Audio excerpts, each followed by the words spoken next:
Sorry guys, part 3.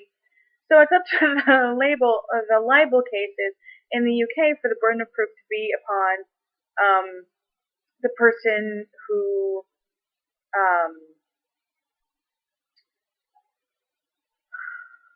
let's see, it's up to the person who wrote it in the case of in the United States, I do believe, and then it's the person who's being slandered against in the UK for the burden of proof. I think that's why the celebrities sue more often in cases of tabloid stuff in the United States than in the UK. I might have that wrong. If anybody knows for sure, please let me know. Um, so the the banned book list, and then I took a picture, and then I heard a no pictures, no pictures. It's a library, and I didn't use Flash, and it's a bunch of pictures of just a bunch of posters really on the wall. They're not even antique posters. It's not like the ink is going to fade or anything, and I don't know why they're freaking out. But whatever. So then I took a lot of pictures. When I left that exhibit, I went down to the National Museum of Scotland and took a lot of pictures. There was thumb screws, a guillotine, steam engines. It was this huge museum, a lot of interesting things that were going on there.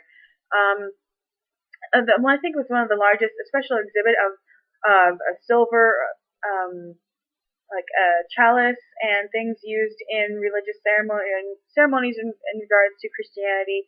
Most oftentimes, communion, the host, the Eucharist, whatever it's called.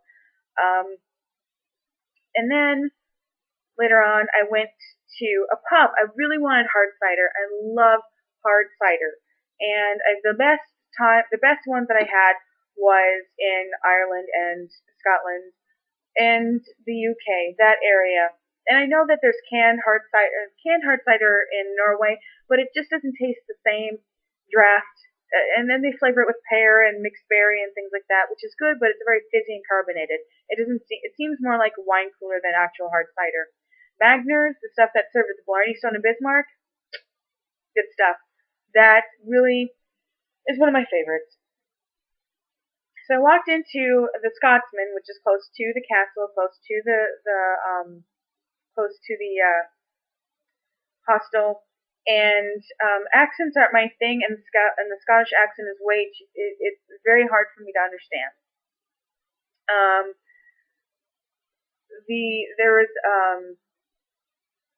There's a few different things that I noticed when I was in that pub.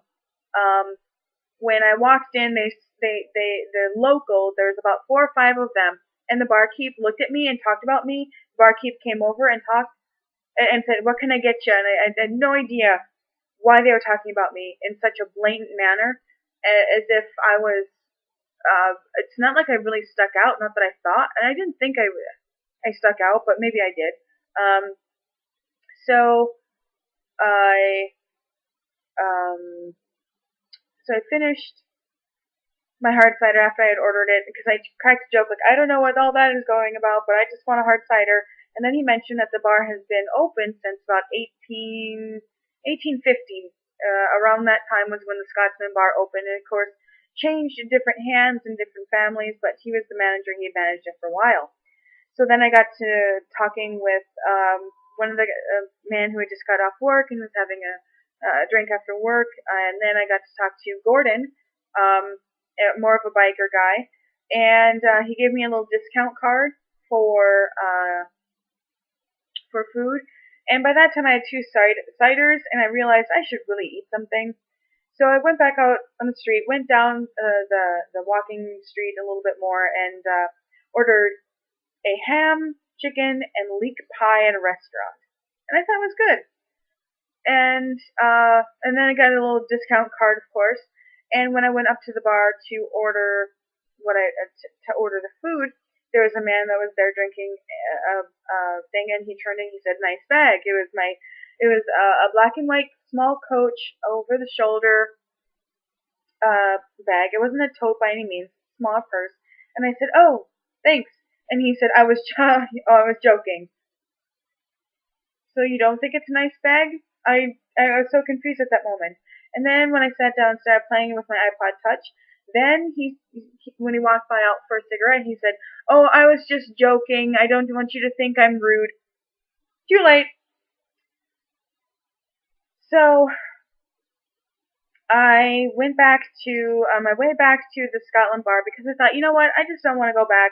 It seems like a lot of tourist places are shut down now, and it's getting to be a little bit later. It's about 8 o'clock. I don't really want to go back to the hostel and just sit there. And so when I was walking by, there's a girl with her husband and a baby in a stroller, and I think it was Americans or maybe Canadians. Um, had that sort of accent for English, and when she walked by, she said, "Oh, another shop. I just want to go and check it out." And he just kind of growled at her and was just really, really upset. And the wife wanted to go buy wanted to go buy the husband a something, maybe a shirt or whatever. And he was very weary of stores, and he didn't want to spend any more money. He's like, "Well, all this stuff is just a tourist trap. All this stuff is just a way to get money. Blah blah blah." Yeah, it is a great observation. But if she wants to check it out, I don't see why you have to grumble and yell at her in the middle of the street. Because people were walking by and wondering why he seemed to be so worked up and so upset. Um, the,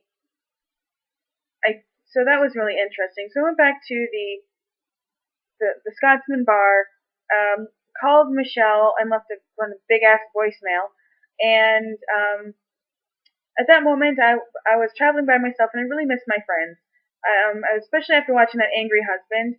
I was really missing my friends, and then I kept on thinking, well, I really wish I'd have somebody to travel with, blah blah blah. And here, this wife had both her husband and her small child to go travel with, and he was pissed off. And even though I felt kind of bad earlier and felt sorry for myself, but at the same time, who would have thought that I would be in Scotland twice in a time span of 5 years and not be with somebody both times, not even divorced, and not still going to school, still broke, having a skill set of teaching English, selling jewelry, whatever the case, whatever kind of skill set you want to say, and that my life has not changed that much from when I was there 5 years ago. And it really dawned on me that what am I missing and what am I gaining? Both for my education, but in regards of traveling. And that's something that really kind of sticks out. And it may seem more philosophical, but when I'm traveling by myself, the question I really thought about when I was walking back to the bar was, what am I missing and what am I gaining? And I think that I'm missing that companionship in my life because I'm not really wasted, but I had a goal of education. And it seems like that whatever guy that I've dated in the past has had a problem with me pursuing my education. Either they don't want to do long distance relationship, they don't want to put forth the effort. From Bismarck to Minot was too much for one person. From Minot to Grand Forks was too much for another guy. And then from Grand Forks to Bismarck was too much for the same person who I've been kind of hanging around with and trying to make some sort of relationship work for the past few years. And so I really thought I was missing that companionship, but I thought, what am I gaining? One, I can go wherever I want. Two, I don't have an angry husband with a toddler who's going to yell at me about some stupid tourist trap store and whether I want to go in or not. I don't have to defend my actions. I can turn around and make a complete U-turn and go back to the Scotsman bar and not have to worry about somebody else that's traveling with me having feelings hurt or being upset because I wanted to go back instead of going back to the hotel or hostel or whatnot. And I'm really gaining this experience and that self-confidence of if I were to travel by myself again, I know that things will be okay. It's nice to have that person next to you to kind of say, did you see that sign? Did you see something? Maybe you missed it. But it's also that self-confidence that's really, really gained from this trip. And so when I went back to the bar, and the last time I was in Edinburgh, I got really drunk at a gay bar and got into a fight about 9/11. So this time in the trip, I got drunk in Edinburgh at a straight bar and got into a fight about 9/11.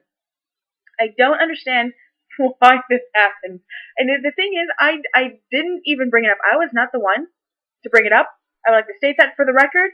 I was not, I know some of you don't believe me, but I was not the one who brought it up. I was not being argumentative this time. I'm hard of hearing, and the Scottish brogue is really hard for me to understand. But there was one actor who was just kind of an asshole. I don't know, I can't remember what his name is, but at this point, who cares? And he outside when I was smoking, and after that, I had had a few to drink. Found a man with a kilt, took a picture with him, and when we were outside smoking, I made a joke about, oh, I suppose you're sick and tired of people asking questions about what you wear underneath the kilt, and I got mooned. Turns out they don't wear anything underneath the kilt. At least this guy wasn't. He was totally freestyling, which was an interesting moment in my life. But then when the actor came out and he said, well, who do you think did 9/11? Who did 9/11? Who did 9/11? I did not bring it up. I don't understand why. It's always in Edinburgh that this happens. But all I said was bad guys. There's no decent way to answer this question when you're a foreigner just in another country. There's no decent answer when you're in the United States. And so I just said it was an isolated few guys, few bad people who wanted to do bad things to a lot of people. And I have been corrected by many Scotsmen, and I don't know what to say when I answer. What do I say? I am unaware as to why it's still being brought up and what I'm doing wrong in the explanation, because he kept on interrupting me and saying, Islam? Oh, Muslims? I said, well, it turns out that maybe most of them that were involved just happened to be Muslim, but I'm not going to say all Muslims. He goes, oh yeah, you Americans. There's no decent answer for this. And then, of course, alcohol mixed in. It just doesn't make for a good conversation. The girl that was with him, Bonnie, her name is Bonnie, and she's Scottish. I'm not making it up. She turned to him and she goes, clearly she's not going to answer your question because she feels uncomfortable. You keep on attacking her. You're being an asshole. Knock that off.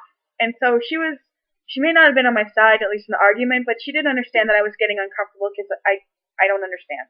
She was very stern with him, and I don't think either of them liked me, but she still tried to play it cool. She did buy me a Guinness when we came back inside, and he kept on going. About 10 minutes later, he asked me again, and so I said, well, what? And I tried to avoid talking about it a little bit more when I said, so you're an actor, what else have you been in? And it's just been in a couple of commercials on YouTube, and he looks to be 40 years old. So it's not like he has a very lucrative career. I got hit on by a Scotsman with cross eyes. Gordon also was a little bit too friendly, but at least he was a little bit more respectful. The other guy was just short, cross-eyed, and reminded me of the troll from Lord of the Rings. It was really not. I don't know why I always seem to attract a few particular type of people.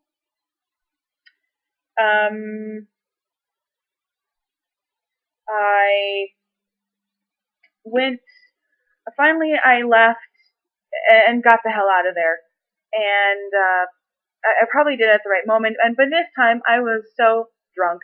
It was not exactly the it was probably not the smartest thing to be drunk in a foreign country, but shit happens. It was a short walk. I got to my hostel all right, fell asleep, and of course the next morning I have to get up and fly to Spain. Joke's on me. So finally, the last part, or the next video, will be about Spain.